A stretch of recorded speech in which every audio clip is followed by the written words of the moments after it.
Pues buenas tardes, hola, me presento, soy la pastora Vero y pues bueno, yo quisiera comentarles, quisiera platicarles mi primer encuentro con la Biblia. Ya que estamos en el mes de agosto, pues se me hace muy interesante ese tema. Y pues bueno, platicarles cómo fue mi primer encuentro con ella. Yo vengo de una familia tradicional, de una familia que practicaba la fe tradicional. Y pues bueno, ¿por qué le digo tradicional? Porque fue adquirida acerca de una transmisión, ¿verdad? De costumbres, de generaciones, de abuelos a padres y de padres a hijos. Y pues bueno, yo nazco en esta fe, practicando esta fe. Yo recuerdo, ¿verdad? Que mi padre pues nos llevaba pues cada año, ¿no? A la basílica y pues íbamos a las primeras comuniones, a los bautizos. De hecho, yo también hice mi primer comunión por ahí. Pero eran las veces que llegamos a visitar una iglesia. Entonces, bueno, nosotros no teníamos mucho conocimiento acerca de lo que era la palabra de Dios, como tal una Biblia. Nunca la habíamos, yo nunca la había visto. Y recuerdo, ¿verdad?, que a la edad de 7 años, pues mi abuela nos lleva a su casa y nos presta una habitación. En esta habitación recuerdo encontrar un librito. Es un librito que ahora ya es muy conocido por nosotros, pero es como un Antiguo Testamento pequeñito de bolsillo. Y recuerdo haberlo visto y decía en ese libro, Jesús es tu amigo. Entonces para mí fue algo como, pues muy bonito en aquel entonces. A partir de ahí yo empecé a hablar con Jesús y yo decía que Jesús era mi amigo, ¿no? Desde los 7 años. Em, para mí fue algo como muy bonito porque pues mi mamá, mi papá pues no nos hablaban mucho de eso, solamente las veces que íbamos a estas reuniones, pero pues no teníamos más conocimiento. La fe en casa era así como, por ejemplo, mi papá, él era una persona que le iba al Chivas, al Guadalajara, y yo recuerdo que cuando nos llevaba al estadio, pues todos gritamos, Chivas, Chivas! Y pues todos estábamos así como que bien emocionados, ¿no? Pero yo llegaba, yo recuerdo que le decían, papá, ¿quiénes son los Chivas? Y entonces me decía, los de camiseta rayada. Entonces, saber que metían gol en la cancha contraria, pues eso era, para mí era, wow, gol, pero yo no comprendía nada.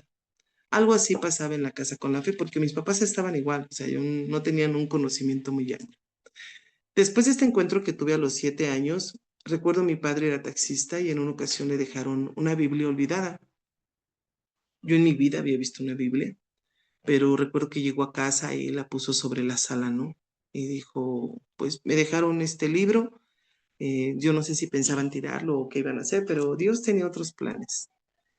Dios tenía otros planes y yo sé que fue el Espíritu Santo en todo tiempo guiándome. Recuerdo que abro la Biblia y me topo con un salmo, ¿no? Un salmo, el Salmo 115.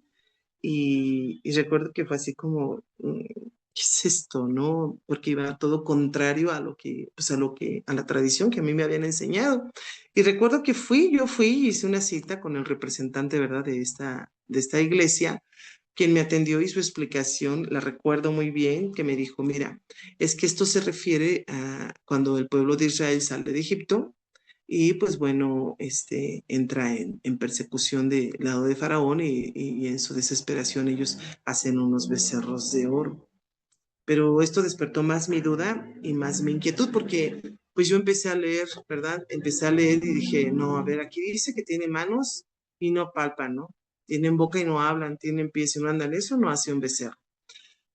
Entonces empiezo a leer la Biblia y pues yo creo que en el transcurso de una semana yo ya había leído los 150 salmos.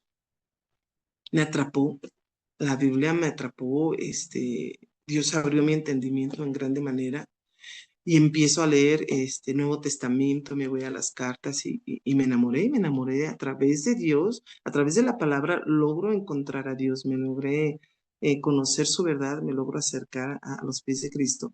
Y pues bueno, ya avanzando en este camino, pues yo fui una persona que siempre pues me gustó investigar.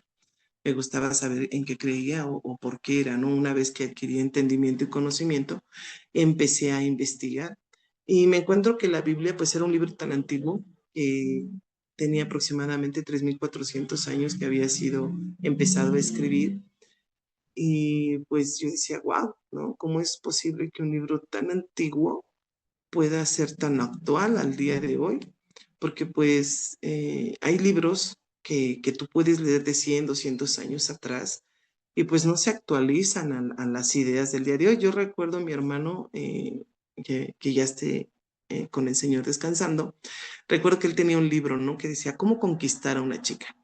Y decía, si tú ves un charco de lodo y vas pasando por ahí, pues ponle un suéter al charco para que la chica no, no se moje sus piececitos, ¿no? Y pues la vas a impresionar porque la estás cuidando. Y yo me botaba de la risa, ¿no? Le decía a mi hermano, pues el día que tú hagas eso te van a tirar de loco. Y bueno, llegando a este conocimiento, digo, ¿cómo es posible que un libro tan antiguo, pues se pueda adecuar, ¿no? Al día de hoy, a la actualidad, y por muchos siglos, ¿no? La Biblia, pues siempre está viva y su palabra es verdadera. Yo decía, alguien muy sabio es su autor, efectivamente. Y luego, bueno, también te enteras, ¿no? Ya una vez que empiezas a estudiar la Biblia y a conocer, pues, de dónde viene, también nos enteramos acerca, pues, de la persecución que sufrieron. Pues siempre fue la palabra de Dios siempre fue perseguida y pues su persecución empezó con el rey Joacim, el rey de Judá, que dice que como los escritos de Jeremías. Y a lo largo de los años empezó la gran persecución. Encontramos también a Antíoco Epífanes, que él es un personaje que surge en los 400 años de silencio del Señor, pero él lanzó un decreto y decía que cualquier persona que estuviera leyendo, ¿verdad?, los escritos o que llevara a cabo los escritos de la Torah, de la ley, pues iban a ser pues los iban a matar. Había un decreto de parte de él, había una persecución tremenda.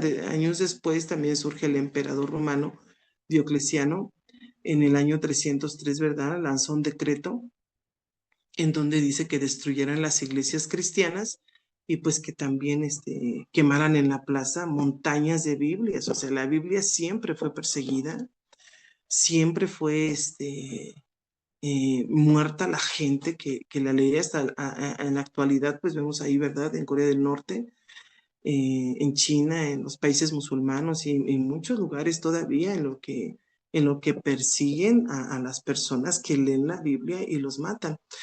Y yo decía, Señor, es que cómo es posible con tantos siglos de persecución, cómo es posible que el día de hoy en la mayoría de las casas del mundo haya una Biblia en cada casa, alguien muy poderoso la protegió para que llegara a nuestras manos.